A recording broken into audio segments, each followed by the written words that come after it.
Добро утро и од мене. Време е да си го започнеме најновото издание на магазин. Многу ми е мило кога од другата страна имаме ликови од кои што навистина може да се инспирираме. Тоа значи дека нивната приказна треба да ни биде еден добар лид и добар вовет за тоа дека и кај нас може да се успее на светско ниво, меѓутоа треба многу работа.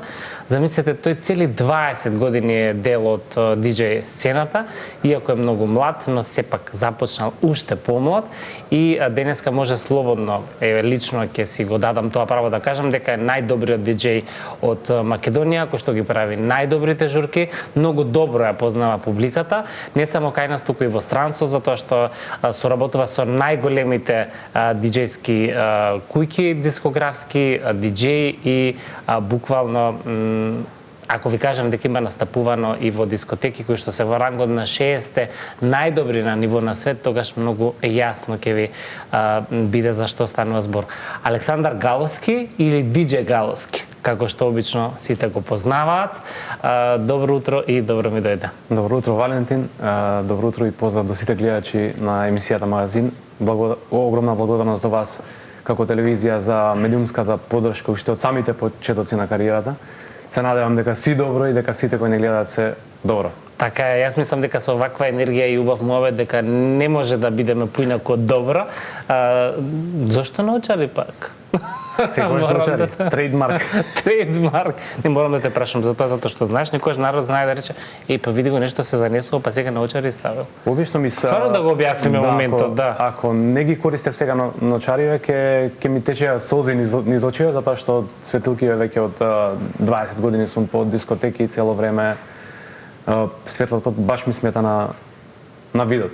Така е, значи да знаат оние кои што... Од заштита. Да, пред се од заштита, ама дополнително... И веруваш во малер? Не, верувам само во позитивна енергија. Не си имал до сега лоши малери? Па не. Се случувале работи, верувам дека се случиле со причина, да не научат некоја лекција. Така. Ти си диџеј, ти си лика од кај нас кој што навистина неуморно работи цели 20 години позади себе и тоа е една сериозна бројка, веројатно и тебе вака не ти е верно. Нити самиот мене не ми е верно, да. Нели 20 години од животот ти повеќе време работиш од колку што претходно нели си бил без работа. Искрено, онака да земеме во предвид 24 часа, ти секој ден си диџеј, секој ден секој час го работиш тоа што ти го милуваш, нели? Не можеш само да кажеш дека си диџеј во петок, јас сум денеска диџеј. Ти тоа бара едно спремање, учење цело, пошто се занимавам и со музичка продукција, работам сам изданија, сам на себе, тоа е една непрекината работа и изучување на и сите модерни работи кои се случуваат. Така. Ни светот. Така, оваа година имаш многу моменти кои што треба да ги споменеме. Некако декември секогаш ни е гостување во кое што ги сумираме сите работи кои што ти се случиле. Ако треба да издвоиме неколку работи, кои се оние топ 3 нешта кои што годината ти се од посебно значење за кариерата, а па може и приватно, мислам без разлика? Мислам дека оваа година на професионален план ми е една од најуспешните години до сега, затоа што... Чиста петка, за тоа 2025. Да, петка, одлична. Дадов максимум од себе изминатите години за да стигнам до овој успех и нивоа на кој што сум денеска и имав 2 интернационални турнеи, тоа се број еден на случувањата во кариерата, настапува во ночни клубови кои се во топ 100 најдобри. Оваа дискотека кај што настапува во Банкок е топ 60 во светот и настапувам веќе... Колку кажа дека собира 5000 луѓе? 5000 луѓе, да. Тоа се мега дискотеки во Азија затоа што се екстремно населени градовите, например Шангај е околу 20 милиони. Примерите. Ова е шала, 5000 за нив. И дискотеките се баш како најдобриот фестивал на Балканот е една дискотека таму. И за да стигнеш да настапуваш неколку пати веќе таму, со години да те покануваат да бидеш дел од нивниот репертоар, треба да навистина да работиш не само внатре, него и на интернационално ниво, за твоето име да продре до нивната публика таму, да може да се продаваат карти, да има публика на настаните. Исто така клучен момент од годинава е потпишав издание за Superhuman, издавачката куќа на Swedish House Mafia, кој премиерно го емитува изданието на Tomorrowland. Некаде околу 2 часот на пладне им го испратив изданието, вечерта во околу 9 они има настап на Tomorrowland. Ја изведува песната, помина одлично, добив порака 30 минути после настапот дека е потпишана за нив. Вау. И тоа зборуваме за Сега електронски Tomorrowland. потписи, нели нема? Да. Не, ќе те прашува дали ти се тресава караката кој ќе ги потпишува. Маусот малци иде лево десно. Ќе раскажеме кој беше клучен момент за да стигнеш до овие светски дестинации и договори, ама претходно сакаме едно кратко видео да видиме како изгледа еден настап во ваква дискотека. Мислам дека од Тајланд. Сега ќе провериме. Да, ова е баш Тајланд и ова е онаа дискотека која што споменавме дека е во топ 60, односно најдобрите 60 дискотеки во светот. Да. Тоа мора да го повториме. Кога беше како дојде до тоа да настапуваш на оваа сцена и кога беше таму, ти се веруваш ли дека си на едно такво ниво? Некаде околу 2018 ми беа првите мои настапи низ Азија, имав првична турнеја тогаш, кога знаеш и учиш и грешиш првите пати кога идеш на надвор од Македонија, да кажеме, подалеку и од нашиот континент. И како се спремаше за таа турнеја? Нели бидејќи секоја земја, секој континент има различен вкус на музика? Да, претежно и Кина, секој град слушаат, тоа е подруг маркет од нашиот тука и треба да имаш претходни информации што се слуша таму, какви плейлисти, кои песни циркулираат кај нив по радија и слично, за да направиш баланс со она што ти како артист го изведуваш. Мојата мрежа на пријатели која имам достапна преку интернетот, претходно имав информации што се слуша таму и што се изведува по дискотеките, така не направив некој сет кој помина многу добро првата турнеја. Години подоцна издадов изданија во соработка со артисти кои се од самите тие држави во кои настапувам и така се изгради, да кажеме, една публика која веќе беше запознаена со моето име и со мојот бренд како изведувач и продолжив да го работам тоа од 2018 до ден денеска. Имам исто планирани изданија со артисти кои се локални таму, така би им помогнал јас на нив да допрат они до Европа и јас како име кај нив во Азија. А кога веќе сме кај Азија, за идната година да кажеме дека се потврдени настапи, да. Имаш уште една азиска турнеја во 2026-та. Ќе биде ли тоа на истите овие места или ќе биде на Ќе биде малку во поширок обем, ќе се патува во Кина неколку градови, ќе стандард во Јапонија, она ми е омилена дестинација. Мислам дека најдобрата енергија и фан база во Азија ми е центрирана таму. Стварно? И потоа во Бангкок. Зошто јапонскиот народ малку поинаку реагира на таа музика? Мислам дека они се најблиску до тоа што ние слушаме тука. И така да мојот сет кој го изведувам тука во Македонија е 100% природен, да кажеме, и кај нив. А Кина различна? Кина е сосема различна, да, малку е поинаква музиката таму. Тоа е нешто што не ти е тебе многу својствено за тебе или како? Да, и работам на некој баланс, да се одржи автентичност на мене како артист, но и да ги задоволиш нив како публика, да. И спремам и посебни изданија кои се само за тој маркет, кои немаат врска со нашиот тука. Ние би можеле да се забавуваме на таква музика? Да, дефинитивно да. Со малку поагресивна музиката за наш вкус како македонци, но би можеле дефинитивно. Секоја промена е Ние можеме на секаква музика. Посебно кога станува збор за музика. Проверени сме на секаква музика. Кои искуства, кои анекдоти можеби ќе ти останат од сите овие места каде што си настапувал, еве во Азија? Нели секогаш го имаме моментот со очување со различна култура, со гестови? Храната дефинитивно е на прво место како челенџинг кога ќе ти дојде да таму, посебно во некои земји има денови кај што 2-3 дена буквално не можеш да најдеш нешто што на мојот организам би одговарало. Да. Да. И што правиш тогаш? Се носиш нешто со себе? Бараш најблискиот Макдоналдс. Тоа ти е најблиска храна до тука. До тука, да. Да, има градови и места, посебно ми доаѓа во сеќавање кога имав настапи во градче во Кина, Инчуан, ништо приближно до нашава храна. Што јадат таму? Што јадеше ти таму, како се прилагоди? Научи во Кина кога си на дел од трпезата да не прашуваш што е тоа. како го сметат како навредливо, мислам во некои предини, да, него ако онака ако окото ти кажува дека окей, можеш ова да го свариш. Интересно. Ова е оној момент соочување со други култури кои што во Јапонија немам проблем со исхраната, претежно е жива или сварена, е здрава храна. Да, за разлика од Кина. Годинава беше напорна со храна, баш сега последната турнеја настапува во Патаја и никако не можев со храна баш да си најдеме заеднички јазик. Храната и тоа како е важна за да имаш изгледа вкусно, добра енергија. Тоа значи дека ако има нека гости од Кина, како што ние сме научени, што е ова, па дај да пробаме ова како е направено, значи ќе се нагледат. Имав гости од Кореја и од Кина во Охрид.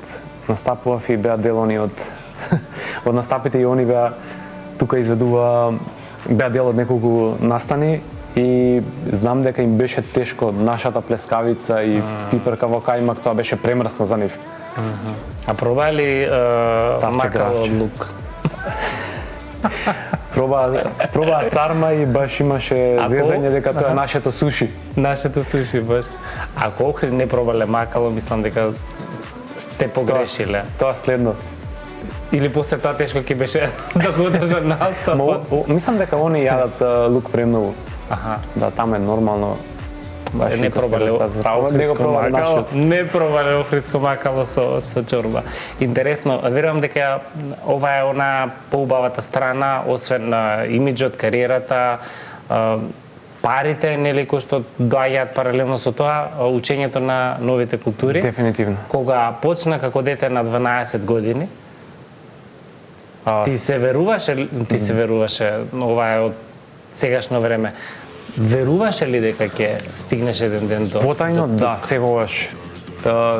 секогаш буквално не знам уште од самата искра кога првпат кога го гледав Тиесто на видео, така и настана желбата за диџејство, благодарение на неговите концерти. Дома гледав на DVD Тиесто им концерти и викам ја ќе го работам ова уште самиот момент кога ја инсталирав програмата за креирање музика, знаев дека буквално бев некако потајно убеден дека ќе дојде ден кога јас ќе настапувам и ќе делам иста сцена со нив. Никогаш не се откажав од сонот.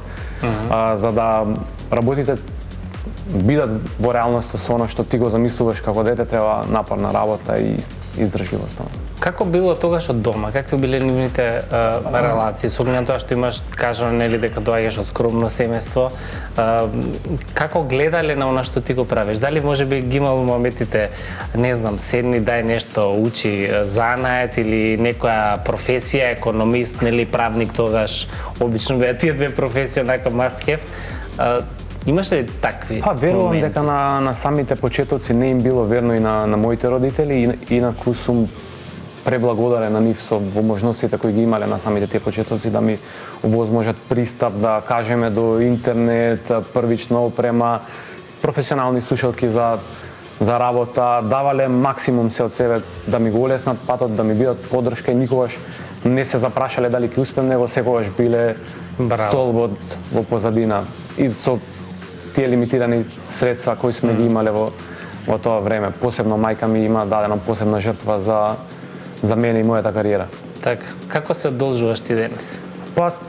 Пробувам да, како да ти кажам, да максимална почит према нив и секогаш да ги споменам кога било и каде и да идам и ми е некоја водилка да ги видам горди и насмејани.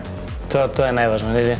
Мислам дека тоа е најголемата среќа за нив. На крајот се чита од лицето. На крајот денот да те гледаат среќен во тоа што го работиш и сонот кој што некогаш си го имал како сон, а денеска е на буквална реалност, веројатно не може да има поголем успех и поголема гордост од сето тоа. Дефинитивно.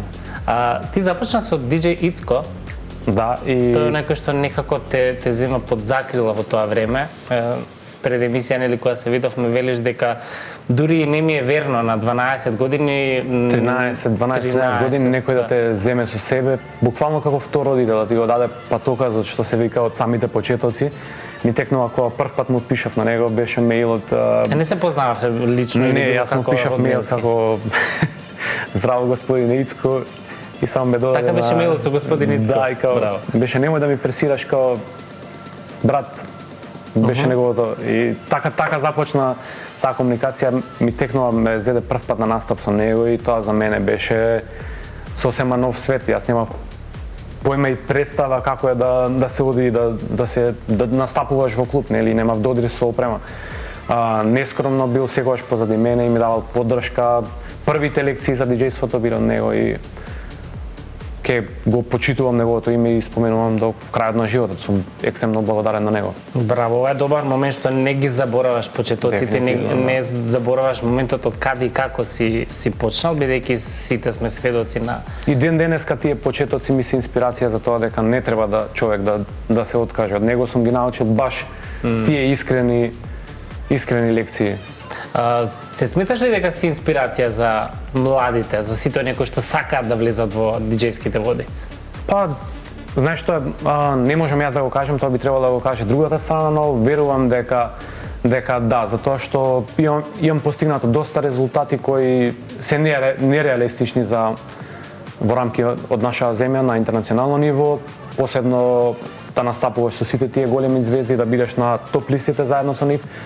Тоа мислам дека е отварање на еден пат и дека се е возможно доколку работиш напорно. И мислам дека тоа би требало да се служи за инспирација. И јас јавно и отворено на социјалните мрежи секогаш викам да ако некој има потреба од било каква лекција или има некакви прашања, да не се срами од младата генерација, слободно да пише, ке пробам да помогнам максимално. И би ми било кејф доколку други артисти од тука од земјава напредуваат на интернационално ниво. Колку повеќе и подобри артисти има, тука подобро за целокупниот маркет на електронската музика, нели? Јасно, кога веќе ја правиме на паралела Македонија и странската сцена, се цени ли твојата работа тука? Или како беше работиш локално, функционираш глобално? Работам локално, да, и мислам дека тие што слушаат електронска музика и се запознаени со тоа што значи да си еден диџеј, од самите почетоци јас сум имал огромна поддршка уште од самиот мој старт во мојот роден град во Тетово, па после надвор од Македонија и сум, не знам како да ти кажам, некако мило на срце ми е, екстремно сум благодарен на сите луѓе кои ми дошле по настапи, ме поддржале и мислам дека тоа ми било некој ветер во леѓа, она што викаат постарите, да успееш некако. И баш сум благодарен. Има разлика од нашата публика тука, нели, и надвор, но сум благодарен тоа што функционирам тука и се уште работам и се надевам дека ќе продолжам да работам тука во Македонија. Плюс имаш тука една толпа која што цело време позади тебе, па каде има простор буквално е таму со тебе. Некаде при крај ќе го најавиме оној одличен настан на 1 јануари, кога сите обично сакаат да спијат, ти знаеш да направиш најдобра журка. Морам да те прашам, Мув достигна, траката Мув достигна еден навистина огромен успех, се најде на првото место на трендинг листата. Како е вака да диџеј галски па потоа гледаш Тиесто, Гарикс? Тоа се случува веќе неколку години. Како е твоето име да биде над нив? Неколку години поред, кога прв пат се случи, беше нереално за мене и летово беше нереално. Знаеш, кога читаш твоето име рамо до рамо со луѓе кои ги сметаш за идоли, за инспирација, кои ти биле поддршка уште од самите почетоци, е многу нереално, но еден мотив и доказ за тоа дека твојот вложен труд и напор во знаењето и во работата се исплатил. И баш беше посебно за мене, затоа што без нивната поддршка, да кажеме, од Девид Гета, без поддршката од Тиесто, Армин ван Бюрен, Соломон, Мартин Гарикс, не би стигнал до тие топ листи. Они ден денеска ја вртат песната, сега баш пред недела време Стив Анџело ја пушташе и во Нью Йорк, што е доказ дека се уште кружи по световите. Браво, тоа е, мислам дека онака еден огромен успех и веројатно нема цена, нели, како сето тоа да биде преточено во нека друга форма. А кажи ми, после 20 години, има ли уште нешто што вака може да ти изненади во однос на твој личен успех? Со оглед тоа дека веќе котираш, нели, со светските диџејски имиња, буквално си нести кош. Неколку пати ми се има случајно да желбите кои сум ги имал како дете, јас тоа го кажувам јавно и на сите желби и замисли и цели кои сум ги имал како дете ми се остварени и сите кои имаат некоја желба треба да работат, не само да го сонуваат тоа, него треба да вложат труд и се е реално. Ми се достигнати, посебно за годинава сите цели што ги имав замислено уште на почеток на годината и си ги замислив на 1 јануари. Тоа ми е традиција. Кога успеа на први пат, нели работеше на први? Тоа ми е традиција, секоја година си поставам некои цели и правам некој мал список на тоа што сакам да успеам во текот на годината и како да работам да стигнам до тие цели. За годинава се сите завршени, ќе видиме какви желби и цели ќе имаме за следната година. Тоа се малку повеќе настапи на страна и поуспешни изданија. Кога веќе го спомнавме 1 јануари како датум, некако следствено ми иде да го споменеме настанот кој што се случува на Попова шапка, 4-та година поред. 4-та година поред и мене ми е еден од омилените настани кои се случува во Македонија, затоа што има гости буквално од сите градови во земјава. Попова шапка е на неколку километри од Тетово, но 80% од посетителите секогаш се од баш од други градови. Јаме гости редовно од сите и журката се е од отворен карактер, секој може да дојде. 4-та година поред, одлична енергија, одлична публика и баш ми е драго што веќе си бил на истиот настан и веќе знам дека ќе дојдеш и годинава. Готово тоа еднаш кога ќе отидеш нема, секој 1 јануари си таму. За годинава веќе сите резервации се потполнети уште од првата недела од најавата, што е доказ за тоа дека настанот е одличен. Плюс е дома. Нели, на домашен терен, на домашен терен си, страна публика. Страна публика. Немаш проблем што вечерта ќе настапуваш, нели обично околу Нова година навистина си и со денски и со ноќни. Па годинава имам малку порастеретена агенда, гледав да настапувам на 31-ви еден настан, на 1-ви еден настан, не е дуплирано како минатата година, баш исцрпувачки. И баш годинава го пробав тоа темпо на работа, да порастеретени настани на поизбрани места, мислам дека подобро функционира него понабиена агенда. Океј, во летото секако агендата самата по себе си се мести да имаш настап од среда до недела и тоа едниот настан да кажеме во Будва, другиот во Охрид, по утрените настапуваш во Струмица и Ти си постојано со куферче, ти имаш едно куферче што те за патување. Да кажеме, започнува во почеток на летото и дома си на крајот на летото. Тоа како на печалба му доаѓа. Да. сезонска печалба. Печалба заработуваш добри мемории. Да, добри мемории. Си одбил ли настап до сега? Тоа не ти има онака ретки места кои или тоа не си можел во тој период, не ти одговарал како дел од целокупната слика на. Не зборувам за тоа дека не си можел, тоа веќе ако си букиран е друго. Меѓутоа, така од кои причини вегалски би одбил настап? Па претежно на нови места или места кои претежно работаат строго, да кажеме 95% од програмата со турбофолк и наеднаш одлучуваат да работаат со диџеј. Тоа би било. Има и такви места. Да, тоа би било проблем за публиката која веќе оди на истото место. До вчера конзумирале нутела и од сега веднаш сарма.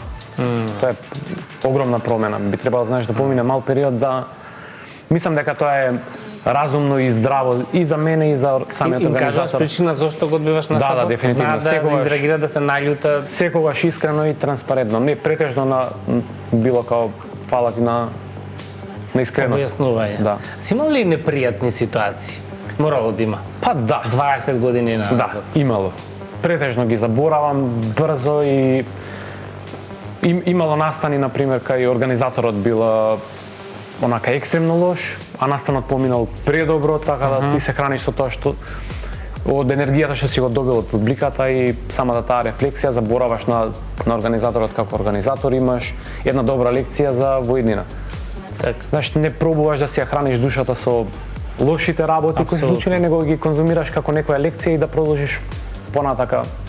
Ма на крај денот и тие лоши и непријатни ситуации те челичат, прават многу поек за. Дефинитивно, да, и тие се дел од било која игра. Верувам дека било кој уметник најшол на такви или во секој бизнис имаш такви случаи. Така.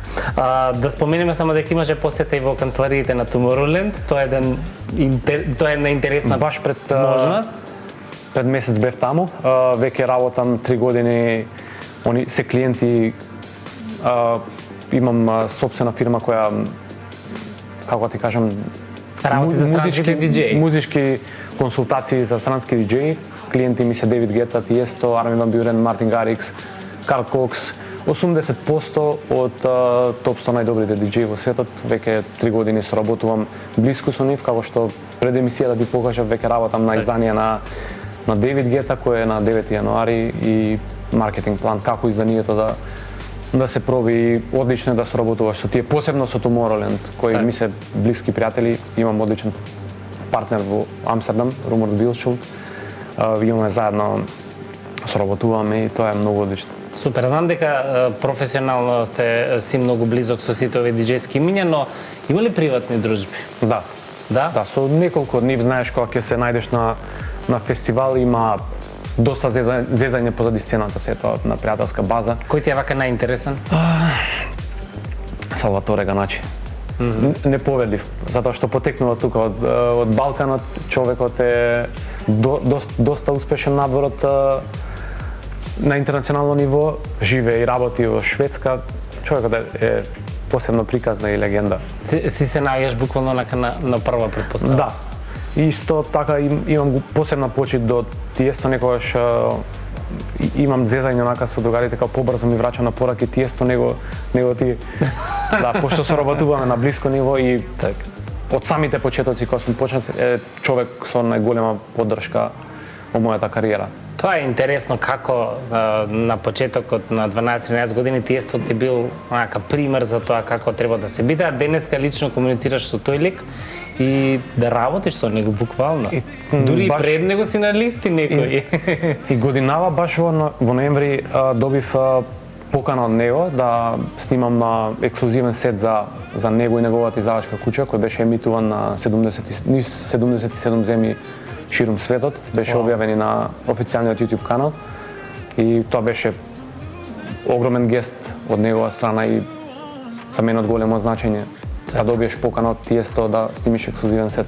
Апсолутно. И за крај, кога не си на сцена, кога не си со музика, освен вежбање, што друго прави Галовски? Прави музика, учи за музика, прати што се случува. Значи пак музика. Прати што се случува надвор во светот, што би било следно, цело време околу тоа. Да, цело време. Ја цел живот работам со музика и не знам, преблагодарен сум за можноста што ја имам да работам и живеам од музика. Ти благодарам многу за денешно гостување. Мислам дека беше убаво сумирање за годинава 2025-та. В година ќе видиме во декември. Дефинитивно се надевам дека ќе споделиме. Може и порано, не мора да чекаме до декември. Ти благодарам многу, се гледаме деновиве и поздрав на Тетовчани. На журка, да. За крај ќе одиме со нешто од Калиопи и Сладкар. Тоа е онаа нивна предобра песна и соработка, би рекол, која што е објавена само пред 2 недели со наслов Водиме. Многу добар текст има меѓу останатото. Ова беше DJ Галовски и јас сум Тино, а вие гледате Магазин. Чао, чао.